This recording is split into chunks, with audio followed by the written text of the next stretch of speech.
तालुक्यातील कुलोद येथील पेठेपाडा येथे आशिया ग्रुप ठाणे यांच्या व डॉक्टर मिठाराम कडव यांच्या सहकार्याने गरजू नागरिकांसाठी मदत उपक्रम राबवण्यात आला।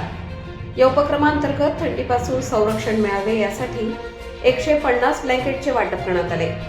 तसेच 150 लहान मुलांना खाऊ, 150 टॉवेल आणि 150 निरमा पावडरचे वितरण करण्यात आले।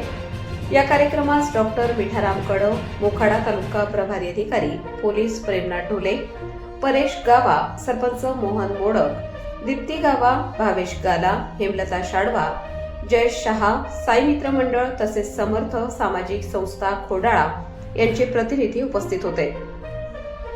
या सामाजिक उपक्रमाला गावातील महिला, पुरुष व लहान मुलांनी मोठ्या संख्येने उपस्थित राहून प्रतिसाद दिला आहे।